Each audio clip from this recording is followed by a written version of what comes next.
एक गांव में सुमन नाम की एक लड़की रहती थी। सुमन दिखने में बहुत ही बदसूरत थी, लेकिन दिल की बहुत ही अच्छी थी। सुमन के पिता मदन ने अपनी पहली पत्नी शिल्पा के गुजर जाने के बाद रमा नाम की औरत से दूसरी शादी की। कुछ समय तक तो रमा ने सुमन को अपनी सगी बेटी की तरह प्यार और देखभाल किया। एक साल बाद रमा ने अपनी बच्ची को जन्म दिया। रमा ने अपनी बच्ची का नाम माया रखा। माया दिखने में बहुत ही सुंदर थी। रमा अब सारा दिन भर अपनी बेटी माया के साथ ही बिताती। उसने सुमन पर ध्यान देना बिल्कुल ही बंद कर दिया। वो मदन के पीठ पीछे सुमन से बहुत ही बुरा बर्ताव करती थी। सुमन अपनी सौतेली माँ रमा के डर की वजह से अपने पिता मदन को कुछ ना कह पाती। ऐसे ही समय बीत रहा था। सुमन और माया अब दोनों बड़ी हो चुकी थी। आस पड़ोस के लोग सुमन के रूप रंग का खूब मजाक उड़ाते थे, लेकिन सुमन को उन लोगों की बातों का बिल्कुल भी बुरा नहीं लगता था।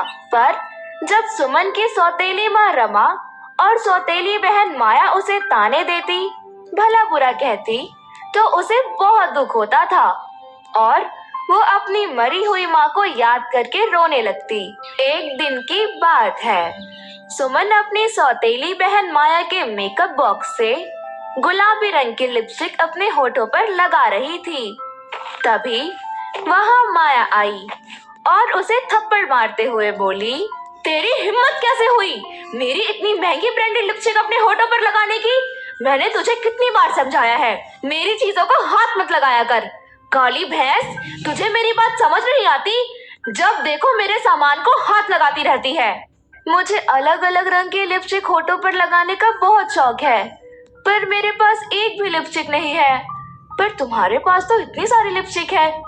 अगर मैंने इनमें से एक लिपस्टिक लगा ली तो क्या हो गया? माँ तो तुम्हें वैसे भी हर हफ्ते नई नई ड्रेस और मेकअप का सामान खरीद कर देती है, लेकिन मेरे लिए ना तो कोई चीज लाती है और ना ही मुझसे प्यार करती है। लगता है तो भूल गई, वो मेरी माँ है, तेरी नहीं। माँ भला तुझे क्यों प्यार करेंगी? बोल माँ, जल्दी इधर आओ। कहाँ हो तुम? देखो आज इस कल्लो ने क्या किया। माया के चिल्लाने की आवाज सुन कमरे में आराम कर रही रमा भुनभुनाते हुए बाहर आई और बोली, अरे क्या हुआ?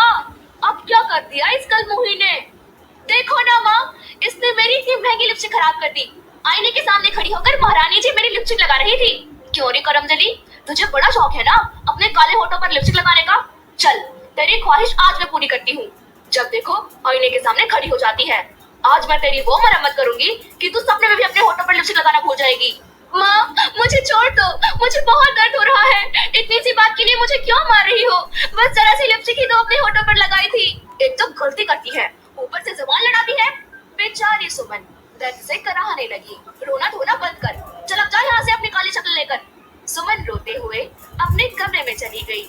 बेचारी सुमन ऐसे ही आए दिन सौतेली माँ और बहन के जुल्मों को सहकर जी रही थी। फिर एक सुबह, कहाँ मर गई करमजली? मैं कब से तुझे आवाज लगा रही हूँ। सुमन रसोई घर में काम कर रही थी। काम छोड़कर बाहर आते हुए बोली, क्या हुआ माँ? हम आज मसूरी घूमने जा रहे हैं। सच में माँ? क्या मैं भी आपके साथ चलूंगी? ज्यादा खुश होने की जरूरत नहीं, तो घर पर रहकर घर की रखवाली करेगी, समझी? अब जल्दी जाकर मेरे और माया बिटिया के कपड़ों को प्रेस कर दे। हमें जाने की तैयारी भी करनी है, तब तक मैं बाकी की तैयारियां करती हूँ। पर माँ, मुझे भी अपने साथ ले चलो, मैं अकेले घर में क्या करूंगी? मेरे पास फालतू पैसे नहीं है तुझे अपने साथ ले जाने के लिए। अब जितना कहा है उतना काम कर। अब जाए यहाँ से, आधे घंटे में सारे कपड़ों में प्रेस हो जानी चाहिए, समझी? बेचारी सुमन उदास मन से कपड़ों में प्रेस करने लगी। तभी अचानक उसे याद आया कि रसोई में दूध गर्म करने के लिए गैस पर चढ़ा रखा था। गरम प्रेस को कपड़ों के ऊपर छोड़ सुमन भागी भागी रसोई घर में गई। शुक्र है दूध उबला नहीं, वरना आज माँ मेरी चटनी बना देती। चलो फटाफट से बाकी के कपड़ों को प्रेस कर लेती हूँ, उसके बाद 1 घंटा कमरे में जाकर आराम कर लूंगी। सुबह से अकेले काम करते करते बहुत थक गई हूँ। ऐसा सोचकर सुमन फौरन कपड़े प्रेस करने जैसे ही कमरे में पहुंची तो उसे जलने की बदबू आने लगी। अरे ये जलने की बदबू कहाँ से आ रही है? तभी सुमन का ध्यान प्रेस की ओर गया।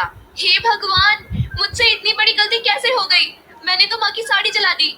अब माँ मुझे कच्चा ये कहते हुए सुमन बुरी तरह डर गई। इतने में सौतेली माँ रमा वहाँ आई और अपनी जली हुई साड़ी देखकर तिलमिलाते हुए बोली, सत्यानाश हो तेरा, तूने मेरी इतनी महंगी साड़ी जला दी। मुझे पता है तूने ये सब जानबूझकर किया है।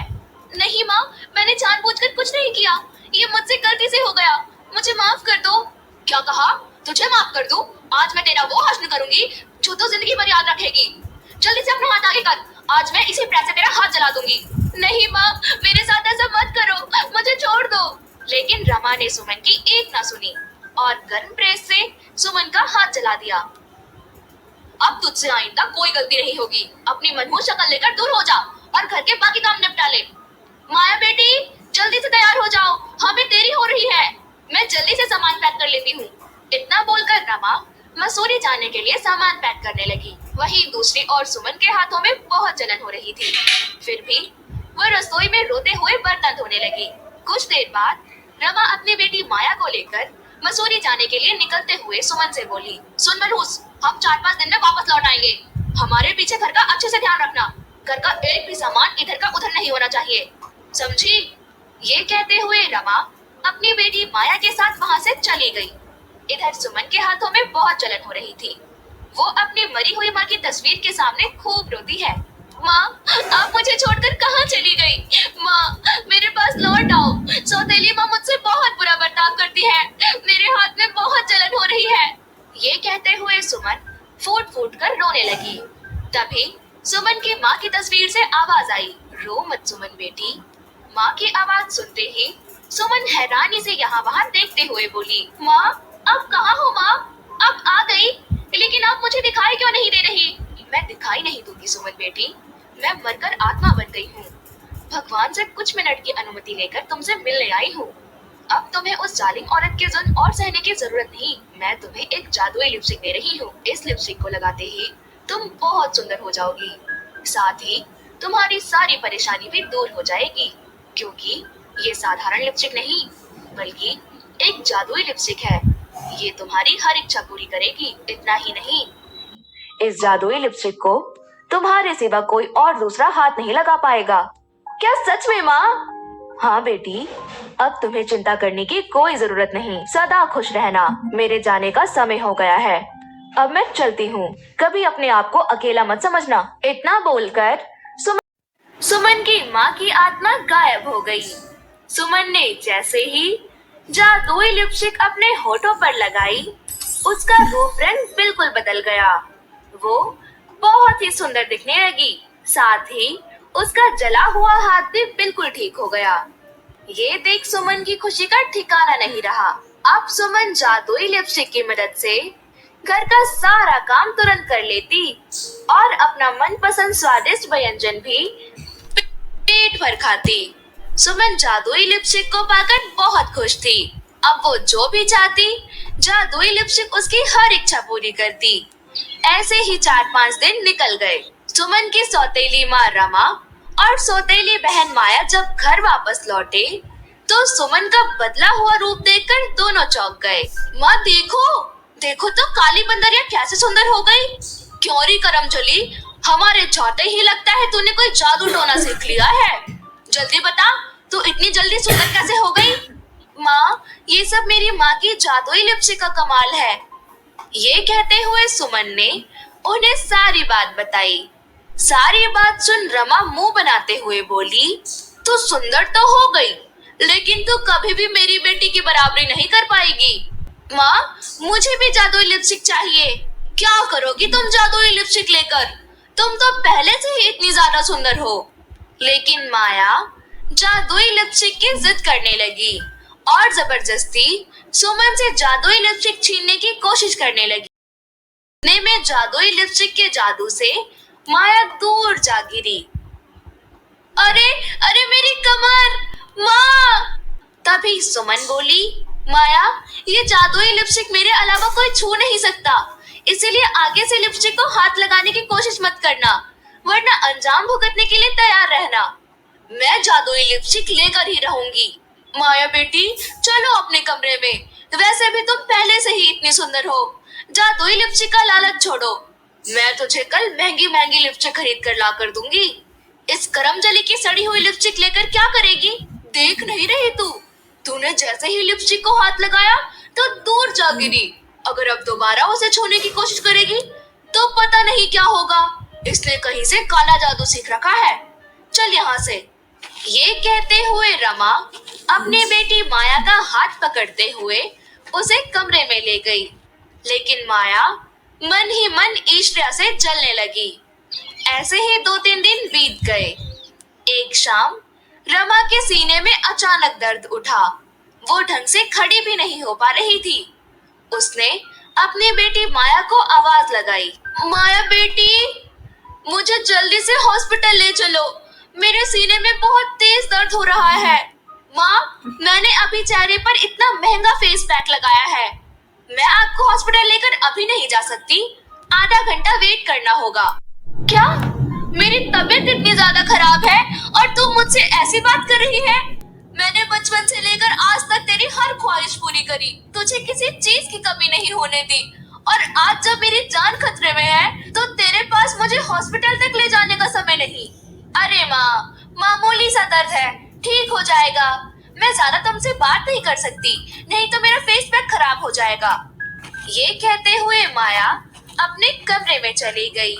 लेकिन रमा की तबीयत पहले से भी ज्यादा बिगड़ने लगी। ये देख सुमन जादुई लिपस्टिक की मदद से रमा को फौरन हॉस्पिटल ले गई। सही समय पर इलाज मिलने की वजह से रमा की जान बच गई। जब रमा ने आंखें खोली और अपने सामने सुमन को देखा तो बोली, सुमन बेटी, मुझे माफ कर दो। मैंने तुम्हारे साथ बहुत बुरा बर्ताव किया और तुमने मेरी जान बचाई। हो सके तो अपनी सौतेली माँ को माफ कर देना, जिस बेटी को मैंने पलकों पर बिठा कर रखा, पाल पोस कर बड़ा किया। उसने मेरी बिल्कुल भी परवाह नहीं की और मुझे मरने के लिए छोड़ दिया। और जिस पर मैंने इतने अत्याचार किए, वही मुसीबत में मेरे साथ खड़ी रही। ये कहते हुए रमा हाथ जोड़कर सुमन से माफी मांगने लगी। माँ बेटी से माफी मांगते हुए अच्छी नहीं लगती। आप मुझसे माफी मत मांगो, मुझे बस माँ का प्यार चाहिए, जिसके लिए मैं बचपन से तरसती आ रही हूँ। ये कहते हुए सुमन रोते हुए सौतेली माँ रमा के गले लग गई। अब सब कुछ ठीक हो गया। रमा सुमन को अपनी बेटी की तरह प्यार करने लगी।